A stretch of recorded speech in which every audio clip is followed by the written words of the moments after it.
Nobres alunos, de volta para a segunda parte da aula da tarde, sábado, hoje, dia 20 de fevereiro de 2021, pelo CETEP, a disciplina Gestão Aplicada 1, professor Eric Brasil, turma Eletrotécnica 7 de Camusim, os melhores.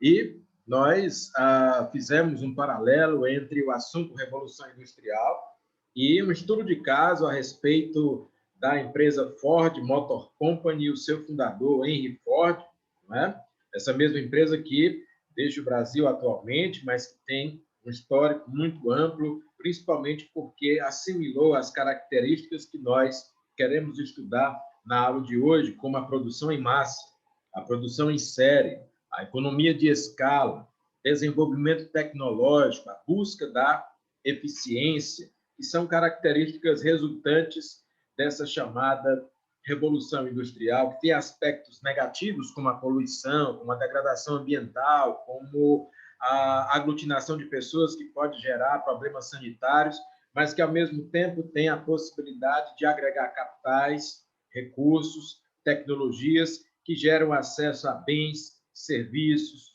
produtos e que podem gerar também, consequentemente, o barateamento de produtos na sua maneira unitária, dando acesso a bens que antes eram muito caros, agora de uma forma mais acessível para o cidadão comum.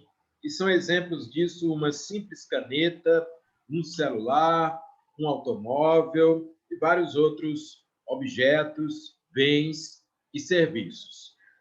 No case ou caso, no estudo de caso, que foi sobre a Ford, nós observamos ali um foco no automóvel, porque a Ford produzia principalmente carros, mas apesar do foco da Ford ser carros, né, de passeio, como o modelo T, por exemplo, você pôde verificar que a Ford Motor Company também produzia máquinas agrícolas, como tratores, também produzia aviões, não é? Interessante que pouca gente sabe disso, mas o sonho do Henry Ford era não apenas levar um automóvel, um carro para a garagem de cada família americana, estadunidense, mas também levar um avião.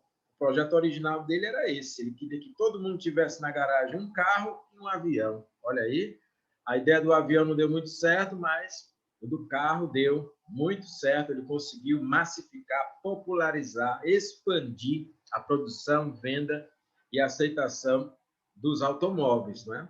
Você deve ter observado também que a Ford produzia materiais bélicos, materiais militares, veículos militares, como tanques, jipes, ambulâncias, né? Para o campo de guerra, mas até mesmo tanques de guerra. Em alguns casos, a Ford chegava a produzir submarinos e até mesmo aviões bombardeiros, né? Como aquele B-24, que você observou, que era um avião de grande porte utilizado em guerra. Então, a Ford ela teve uma amplitude muito grande da produção. Mas uma coisa muito curiosa que eu quero chamar bastante a atenção é que, apesar da Ford ter produzido aviões, apesar da Ford ter produzido máquinas agrícolas, apesar da Ford ter produzido carros de luxo, como o modelo A, o modelo B, apesar da Ford ter criado o super potente, V8, que até hoje é falado, apesar da Ford ter criado tanques de guerra, submarinos e até aviões de bombardeio, o que tornou de fato a Ford popular, o que tornou de fato o Henry Ford muito rico, muito poderoso, muito conhecido, foi o automóvel popular.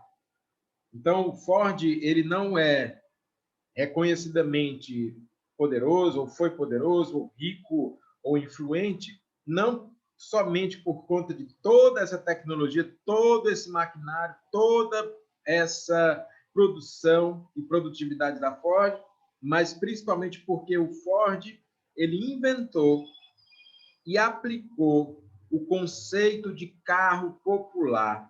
Isso mesmo. Então, através dos conceitos que nós estudamos aqui, como a produção em massa, a produção em série, ele conseguiu baratear os custos de produção de um automóvel até que ele fosse acessível para o cidadão comum. Então, o próprio trabalhador da Ford, ele poderia comprar um carro da empresa. O Ford ele vendia automóveis para os seus próprios trabalhadores e para outros clientes mais. Não é? Então, apesar, vamos dizer assim, das partes negativas desses acordos, né, em que nós observamos que, de fato, a linha de montagem ela era muito prejudicial para aqueles que trabalhavam diretamente nela, gerando problemas ocupacionais e até psicológicos, né, desse reducionismo do trabalhador, mas, ao mesmo tempo, a Ford, paradoxalmente, de maneira contraditória, fazia o bem e fazia o mal. Né? Em que sentido? Ao mesmo tempo que alienava o trabalho, que exercia uma pressão muito grande sobre o trabalhador, contratando lutadores e ex-presidiários como supervisores para exercer uma grande pressão sobre os trabalhadores, não é? Com aquele esquema de vigilância constante que eles diziam que parecia o Big Brother. Ele também pagava relativamente bem os seus funcionários se comparados com outras empresas. Então, na época da Ford, do auge da Ford, a média de ganho de remuneração de um trabalhador era de 2 a 3 dólares por dia, 2 dólares e meio aproximadamente. E o Ford ele pagava 5 dólares aos seus trabalhadores, pagava o dobro, às vezes mais que o dobro do que a média, né? Então havia essas compensações, por assim dizer. E uma coisa também muito interessante dentro do esquema de trabalho da Ford é que a gente percebe que ela tende a acompanhar também o ritmo dos acontecimentos. Quando acontece a Primeira Guerra Mundial, a Ford participa ali, né, como fornecedor de máquinas e veículos. Quando acontece a Segunda Guerra Mundial, a Ford também participa, né? A gente vê que a importância política também existe na Ford. O próprio Henry Ford ele contribui para a eleição de determinado presidente americano, e a gente percebe que não é apenas uma questão, então, tecnológica. Existem também questões trabalhistas muito fortes envolvidas aí, como os sindicatos. A própria esposa do Henry Ford exige a sindicalização da empresa, não é? E os conflitos advindos disso, os confrontos com os trabalhadores, quer dizer, tem o bem, tem o mal, tem coisas boas e coisas ruins, mas sempre tem coisas muito grandes envolvendo a Ford. Para quem não sabe, tem no Brasil o projeto da Fordlândia, lá na Amazônia, né? Tem até um livro escrito sobre isso, que o Henry Ford, visando os seringais brasileiros, né? As seringueiras brasileiras, porque ele precisava do látex, da borracha, né? Para os automóveis. Ele trouxe aqui muita gente e fundou aqui uma cidade no Brasil.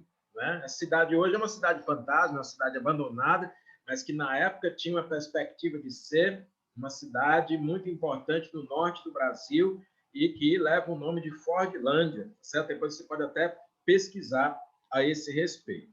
E, trazendo, obviamente, as consequências para o dia de hoje, nós temos aí o advento dessa produção em massa que leva em consideração, e isso é interessante para os profissionais, para a gestão, para o eletrotécnico, para outros profissionais, da questão dos métodos de trabalho. O Ford ele era um engenheiro, então ele tinha muito foco na questão de métodos de trabalho bem assertivos, não é? Professor, me dá um exemplo de uma empresa hoje que tem um estilo assim do Fordismo, certo? De trabalho. Você pode até se surpreender, mas as empresas hoje que mais se parecem com o Fordismo não são empresas de automóveis, não são. São empresas de alimentação, empresas do chamado fast food. Veja, por exemplo, o McDonald's, o Burger King e até mesmo empresas que aqui no Brasil foram criadas, como o BBB, o Habib's. Habib's, gostei, né? Essas empresas que trabalham com alimentação, com lanches, com o chamado fast food ou lanche rápido, trabalham com o estilo do Fordismo. Por que, professor, o estilo do Fordismo? Porque eles se preocupam com a produção em massa, a produção em série, a economia de escala e o barateamento do preço das unidades. Muito embora no Brasil esses lanches sejam ainda caros, relativamente caros, mas em países como os Estados Unidos, esses lanches são extremamente baratos. Então, a pessoa pobre lá nos Estados Unidos vai comer no McDonald's. O camarada diz assim, rapaz, eu sou muito pobre, tenho pouco dinheiro, é o jeito eu comer um Big Mac, uma Coca-Cola de 500 ml e uma porção grande de batata frita no almoço. É o jeito, né? Porque sou pobre, porque não tenho dinheiro de comprar um prato de comida saudável num restaurante decente, então eu me obrigo a ir para um fast food, isso lá nos Estados Unidos. Olha como é que o brasileiro raciocina. O brasileiro que tem acesso, por incrível que pareça, o Brasil, os brasileiros, apesar de toda a fome que existe nesse país, são uma das culturas que tem mais acesso a alimentos. A nossa alimentação é relativamente boa em comparação com outros países. Aí a gente aqui tem nosso prato de feijão, arroz e ovo, né? E a gente acha isso ruim, mas a gente come, né? Porque é o jeito tá aqui, feijão, arroz, ovo, farinha, de vez em quando tem um pedacinho de frango, né? Aí a gente diz assim, rapaz, hoje eu estou com um dinheirinho a mais. Agora não na pandemia, mas geralmente a gente tinha esse pensamento, eu vou sair ali com a minha namorada, ou com a minha esposa, e eu vou ali no shopping, eu vou ali na praça de alimentação do shopping, lá no McDonald's, pedir um Big Mac, um para mim, outro para ela, uma Coca-Cola de 500 ml, porção de batata frita. E esse lanche sai super caro, né? Assim, em comparação com esse prato de feijão com arroz e ovo que a gente come. Ou seja, no Brasil ainda há uma inversão dessa lógica. Quando eu tenho dinheiro a mais, eu vou no McDonald's. Quando eu estou pobre, eu como feijão, arroz e ovo.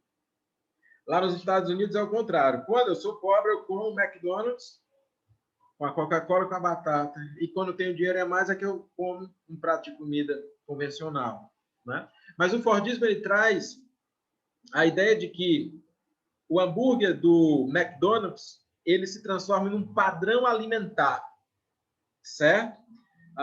Essa produção em massa, em série, que pode ser repetida e duplicada, permite a criação de várias unidades ou até mesmo de várias franquias, de várias lojas em vários pontos do país ou até do mundo. Veja o que de fato é um padrão alimentar, que a Revolução Industrial que foi que trouxe, certo? Assim como eu tenho um padrão para o automóvel, eu posso ter um padrão para os alimentos. Veja, você sabe que as culturas ao redor do mundo são muito diferentes. Então, às vezes, até dentro de um país grande como o Brasil, país continental, tem diferenças regionais. Então, se eu vou para um país estrangeiro de uma cultura muito diferente, eu vou aqui citar um exemplo, Coreia do Sul. Eu chego lá na Coreia do Sul e eu, por alguma razão, preconceito meu mesmo, eu não gosto de comer cachorro ensopado. Não gosto, porque eu tenho preconceito, né? Aí o que é que eu faço? Eu vou para uma referência de padrão alimentar. Eu vou para uma loja do McDonald's, do fast food, peço lá o Big Mac com a Coca-Cola, e eu sei que eu vou encontrar lá o Big Mac, a Coca-Cola e a batata. Aí eu tenho lanche, eu não preciso comer o cachorro cozido e ensopado. Se você... Aí eu continuo minhas viagens, eu vou lá para a China, digamos, né? E lá na China, por alguma razão, eu não gosto de comer, porque eu tenho preconceito. Eu não gosto de comer escorpião no espeto, não gosto de comer grilo, nem gafanhoto. Preconceito meu, né? Preconceito cultural. Mas aí eu vou na loja McDonald's, se lá tiver, e peço um Big Mac, peço uma Coca-Cola, peço a batata, e é a mesma batata, Coca-Cola, que eu ia encontrar lá no Japão. Eu continuo minhas viagens, e aí eu vou para determinadas regiões da Índia, né? Na Índia, geralmente não se come carne de vaca, porque a vaca é sagrada. Mas tem regiões onde se come cérebro de macaco. Mas eu sou preconceituoso, por causa do meu preconceito, eu não quero comer cérebro de macaco. Todo mundo come, mas eu não quero. Então eu vou numa loja McDonald's, peço um Big Mac, uma Coca-Cola, batata, tenho ali o meu padrão alimentar, certo? Respeitado. Continuo minhas viagens, eu vou lá para a Alemanha, tem certas regiões da Alemanha onde a alimentação é só cerveja, aquela cerveja bem encorpada com um pé de porco, né? Por alguma razão, preconceito meu, eu não gosto. E aí eu vou numa loja McDonald's na Alemanha que tem lá o Big Mac, a Coca-Cola e a batata, com o mesmo padrão. Continuo minhas viagens, tem certas regiões na Europa onde a carne que é mais apreciada é a carne de jumento e a carne de cavalo. E dizem que a carne de cavalo é uma das carnes mais caras e mais saudáveis do mundo. Mas eu tenho preconceito cultural meu. No Brasil, ninguém come carne de cavalo, então eu, né, tenho esse preconceito. E aí eu prefiro ir numa loja McDonald's, peço o Big Mac, peço a Coca-Cola, peço a batata. Certo? Entende que o que é um padrão, esse estilo do Fordismo, ele gera esse padrão e ele pode ser repetido, ele pode ser duplicado, ele favorece o desenvolvimento de lojas, franquias e unidades e o controle disso no mundo todo ou em várias regiões. Pois é. E aí, digamos que eu não fosse brasileiro, que eu fosse estrangeiro, viesse para o Brasil e por alguma razão não gosto de feijoada. Não gosto, tenho esse preconceito. Mas aí eu vou para uma loja de McDonald's e peço um Big Mac, uma Coca-Cola, batata, e aquele padrão é respeitado, certo? Isso é o Fordismo. O Fordismo, ele advém, né, desse tipo de comportamento que pode ser repetitivo, que pode ser padronizado e que, em determinados negócios, ele pode viabilizar uma produção em massa e uma expansão de várias unidades de negócio. O Ford ele fez isso com o automóvel. Hoje, eu consigo fazer isso com alimentação. Posso fazer isso com outras coisas também, certo? Isso pode ter um lado bom. No caso do Ford, o lado bom é que ele, uma vez que ele começou a produzir o modelo T, que era um carro popular, ele passou 20 anos produzindo o mesmo tipo de carro, barateando essa produção e ganhando mercado. E aí tem um lado ruim. Quando todo mundo passou a ter um carro, modelo T, as pessoas não queriam mais, elas queriam novidades. Aí a General Motors, a Chevrolet, entrou com novidades e pegou a fatia de mercado da Ford, né? Pegou a liderança da Ford. Quer dizer, ao mesmo tempo que o McDonald's também estabelece essa linha de produtos fast food, aí de repente vem um concorrente mais astucioso, com uma novidade, como o Subway, por exemplo, que traz também essa linha de montagem para o sanduíche e a repetição de características, só que traz a proposta de um sanduíche saudável, que você pode se servir ali com uma alimentação mais fresca, uma alimentação que sugere mais saúde, né? Muito embora não seja tão saudável, porque a carne de frango lá é bem borrachuda, mas eles dizem que é saudável. Enfim, e aí você tem um outro padrão que pode vencer, que pode abater a sua concorrência ou pelo menos abocanhar fatias daquele mercado, certo? Então, o Fordismo ele traz a esses dois lados da moeda que podem nos favorecer, né? Se a gente souber utilizar, e a gente também tem como enxergar o momento de mudar, o momento de reformular as nossas ações. Então, penso que esse é um conteúdo muito rico, muito vasto, que permite a gente várias abordagens, certo? Seja na empresa industrial, comercial, prestadora de serviço, seja na nossa realidade e seja também nas atividades cotidianas que nós desenvolvemos. E eu queria que ficasse muito claro aqui, porque eu vou cobrar isso, posso cobrar isso em prova, vou continuar cobrando, o entendimento do conceito de economia de escala, certo? O Henry Ford ele disse, olha, qualquer cidadão americano, estadunidense, lá na época dele, né, há 100 anos atrás, poderá ter um automóvel de qualquer cor que ele quiser, contanto que essa cor seja preta. Teve um tempo que a Ford só produzia carros pretos, porque a tinta preta era mais barata e secava mais rápido. Então, Ford só comprava tinta preta.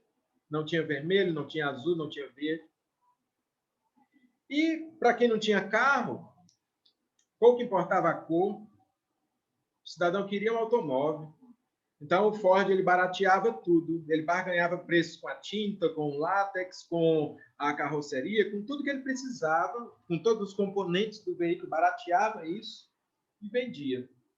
Mas aí chegou um ponto que o mercado saturou. As pessoas já tinham carro, o que é que elas queriam? Elas queriam agora novidades. A Chevrolet entra com carros com design mais bonito, com cores variadas, não é? E aí o consumidor começa a ser seduzido agora por essa nova vertente mercadológica, vamos assim dizer. Mas a mágica da economia de escala permanece. Só por causa da economia de escala é que nós temos acesso a tecnologias como essa, não é? A tecnologias como a caneta, a tecnologias como o celular, a tecnologias como o automóvel, a tecnologias como o relógio, a tecnologias como bens de consumo que nós podemos ter acesso, muito embora as matrizes originais desses bens sejam caríssimas. Por mais simples que seja o seu celular, o seu smartphone, ele é tão caro que ninguém aqui, a não ser que aqui tenha algum milionário, poderia adquirir um simples celular. Só podemos adquirir por causa do fenômeno da economia de escala. Diga, Gustavo, pode falar. Professor, então, assim, essa economia de escala, um exemplo, é a fabricante, ela faz um investimento milionário, mas que pode chegar nas mãos dos cidadãos com um preço acessível, né? É curioso isso, né, Gustavo? Pode, certo? E é porque eu sei que no meio do caminho ainda existem os abusos. Que tipo de abusos? O preço, às vezes, vem abusivo. Uma caneta como essa eu já vi ser vendida por R$ 5. Ainda assim, R$ 5 eu posso comprar. Mas eu não posso comprar se ela custar 5 milhões. Não é? Eu sei que essa caneta, de verdade, ela só custa alguns centavos. O custo de produção dela lá na fábrica é só de alguns centavos. Eu vou chutar aqui 10 centavos, 15 centavos no máximo. No máximo.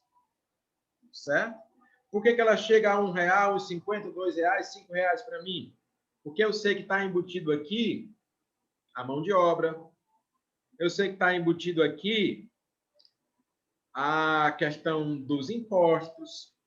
Eu sei que está embutido aqui a lucratividade da empresa. Eu sei que está embutido aqui o frete. Eu sei que está embutido aqui uma série de elementos. Ela custa 15 centavos lá na fábrica, a unidade dela, o custo de produção dela. Aí ela chega para mim por R$ 1,50, por R$ 2. Né? Então, veja que ainda assim existe um aumento, não é? Muito grande, mas mesmo assim eu consigo adquirir porque o volume de produção da caneta é muito grande e ela chega ainda a um preço relativamente acessível para mim, certo?